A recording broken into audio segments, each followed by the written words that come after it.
just for a bit of historical content, do you remember April 2021 when it was frosty every night but no rain for pretty much the whole month?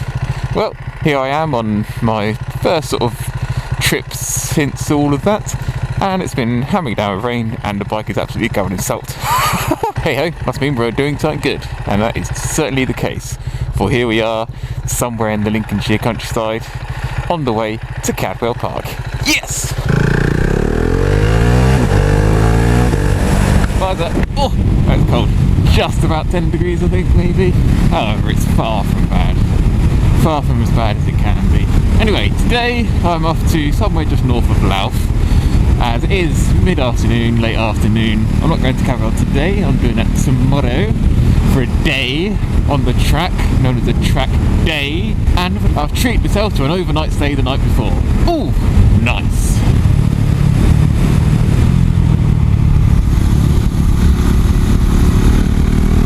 And because it is a track day, of course I've got to wear the one-piece leather romper suit, which is far from the most luxurious bit of clothing in my collection, shall we say. Though it must be said, I have established that you can have a really comfortable touring position on this bike with this tank bag on in its high position. Where are we at? Down here, there. You probably hear a bit of vibration, but that is, yeah, let's just say I went from Leicester to Lincoln like that. Perfectly fantastic. And the MPG went up by about 5. Always learning new things when you go out on your bike, and hopefully tomorrow is no different, for it will be the first time for me on track on this bike, which, yeah, I mean, I've done the basic suspension sag settings as much as you can because you can't preload the front, and I've purposely not gone much further than that, just so that I can get a baseline of what this feels like and how it works before I go wasting, let's be honest, it is wasting spoodles of cash on any upgrades, because, well, let's face it, most of the time it is the squidgy thing on top of the bike that's at fault more often than not. And in another trait of first time to go around Cadwell Park, so all in all shaping up to be a decent day. Let's crack on to it. Boom! Dun dun dun dun dun! Oh yeah.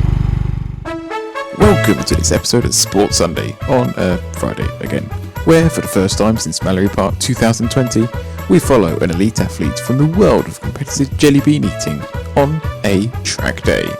This time, it's off to Cadwell Park on a Vitpilen. Surely that's just a hipster bike for showing off, no? Well, let's jump on board and find out. It's the second session, sighting laps have been completed, but the air temperature still resides at a rather brisk 6 degrees. With these temperatures, and a hint of moisture in the air, taking it a little bit easy, especially in this traffic, is certainly a good idea. Though, this soon goes out the window when the idea of going knee down becomes much more important than any of that boring learning the track nonsense. This trait of being a bit of a simpleton is clear to see by the lack of ability to mount a camera straight. Just look at how it makes left-handers seem much more mundane compared to the rights. The morning sessions do have a few red flags, which lead to sorting sessions, but that's not going to stop some premature and crap attempts at wheelies over the mountain. Nah, that's crap. Try again. Nope. Again. No. Just try using that throttle. Nah, sod this. Let's move on to the afternoon and some more composed laps. By now, at least he knows his rights from his lefts, though that ain't going to prevent strange lines from taking place. Who has ever cut a corner having already gone round half of it and then needing to sit up? Anyway, let's have a look at what a decent-ish lap looks like. First turn down one gear, it's to the left and it's steep uphill. Lots of lean angle. Down another gear, into the right. It looks long, but take it short because there's another one coming up. It may look like one corner, but it feels like two, and this one's good to get right because it's onto a straight and it's a long, long way to the next corner. Come on! Keep tucked in, nice and tight. Hand on the foreleg if you're feeling really brave. Come on, keep going. Get ready for the braking marker. There it is. Hard on the brakes, down 3 gears into the right, using that quick shift to its full advantage. Pick it up again, up another gear, and it keeps going right for a long, long way, building up the speed, but it's great fun. Bit faster, straightened up for the little bit of braking zone, tip it in right again. Is there a bit of curb to use? Yes, there is. Turn left, well, probably a bit early, that's it, don't miss it as much, but there we go. Hey ho, down the hill, Braking hard at steep downhill, so brake a bit earlier than expected, and hopefully you don't run wide. No, not too bad. Come on the power, but not too much because there is a tight chicane coming up. Braking hard, it looks like he's turning early. He's clipped that curb, but he got it straightened up, so it's all right. Back on the power, up one gear, probably touching the limiter just as you go for the brakes, as we prepare for what is probably the most famous bit on the track. Left, right, uphill, over the mountain. That wasn't very impressive. Oh, maybe not. Heading into Hall bends, these are deceptively quick. More so this left-hander, it's pretty brisk. Hard back on the power for the right-hander. Over the brow of the hill, bound the seat probably. Hard on the brakes, into the right. Faster, come on, power. There it is. Up a gear, down on the brakes a little bit. And then right. Turn it in late, bam, there it is. And back on the power to finish the lap. Overall, it looks like Cadwell suits the lack of top end on a 700 single rather well. But the Aussie bike like an 1199 Panigale keeps this all in check. Though, it would seem this is nothing a corner consort. Anyway, enough ego rubbing. Looks like sloppiness is coming into play in this last session. Time to call it a day and swap that lever guard for those mirrors once more. Well, here we are at the end. Oh, that was good. Time for the long journey home.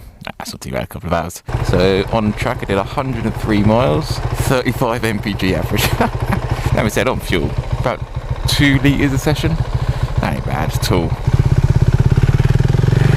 So knackered, that is, you're on it all the time. There's 2 points to rest.